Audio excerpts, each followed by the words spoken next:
ایک گھنے جنگل میں ایک خوبصورت اور ذہین لومڑی رہتی تھی جس کا نام چاندنی تھا۔ چاندنی کی خاص بات یہ تھی کہ وہ ہمیشہ اپنے ساتھ ایک چھوٹا سا چاک لے کر چلتی تھی۔ وہ چاک اس کے لیے نہ صرف ایک کھلونا تھا بلکہ ایک ایسا ہتھیار بھی تھا جو اسے ہر مسئلے کا حل نکالنے میں مدد دیتا تھا۔ چاندنی کا رنگ برف کی طرح سفید تھا اور اس کی آنکھیں ستاروں کی طرح چمکتی تھیں۔ جنگل کے تمام جانور اس کے دوست تھے اور وہ ہمیشہ ان کی مدد کے لیے تیار رہتی تھی۔ لیکن چاندنی صرف خوبصورت نہیں تھی بلکہ بہت ہوشیار بھی تھی۔ وہ اپنی عقل اور چاک کی مدد سے ایسے کام کرتی تھی جو کسی اور کے بس کی بات نہ تھی۔ مسئلہ پیدا ہوتا ہے۔ ایک دن جنگل میں ایک شکاری آ گیا۔ شکاری نے یہ اعلان کیا کہ وہ سب سے تیز اور چالاک لومڑی کو پکڑنا چاہتا ہے۔ جنگل کے تمام جانور گھبرا گئے اور دوڑتے ہوئے چاندنی کے پاس پہنچے۔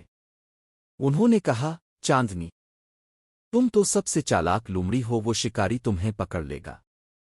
چاندنی نے مسکراتے ہوئے کہا، فکر مت کرو، میرے پاس ایک ترکیب ہے۔ چاندنی کا منصوبہ۔ چاندنی نے اپنے چاک کو اٹھایا اور جنگل کے مختلف راستوں پر نشان بنانا شروع کر دیے۔ اس نے شکاری کو الجھانے کے لیے کئی جھوٹے راستے بنائے۔ ایک راستے پر اس نے تیروں کے نشان بنائے جو شکاری کو دلدل کی طرف لے جاتے تھے۔ دوسرے راستے پر اس نے ایک دائرہ بنایا جو شکاری کو بار بار ایک ہی جگہ پر واپس لے آتا۔ ایک جگہ اس نے پتھروں اور جھاڑیوں کا نشان بنایا تاکہ شکاری کو لگے کہ وہاں کچھ چھپا ہوا ہے، لیکن حقیقت میں وہاں کچھ نہ تھا۔ شکاری کی شکست۔ شکاری دن بھر جنگل میں چاندنی کو تلاش کرتا رہا لیکن وہ ہر راستے پر بھٹک جاتا۔ چاندنی نے اسے اس قدر گھما دیا کہ شام تک وہ تھک ہار کر بیٹھ گیا۔ آخرکار شکاری نے فیصلہ کیا کہ وہ اس جنگل میں دوبارہ کبھی نہیں آئے گا۔ خوشی کا جشن۔ جب شکاری چلا گیا تو جنگل کے تمام جانور چاندنی کے گرد جمع ہو گئے اور اس کی ذہانت کی تعریف کرنے لگے۔ انہوں نے کہا، چاندنی، تم نے نہ صرف اپنی جان بچائی بلکہ پورے جنگل کو بھی محفوظ کر دیا۔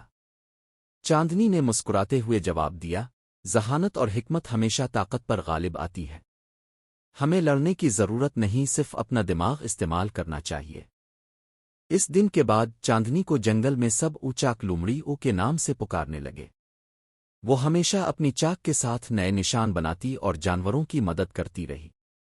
جنگل کے سب جانور اس کے شکر گزار تھے اور خوشحال زندگی بسر کرنے لگے۔ نتیجہ۔ چاندنی نے ہمیں یہ سبق دیا کہ اگر ہم عقل اور تدبیر سے کام لیں تو کسی بھی مشکل کا حل نکالا جا سکتا ہے۔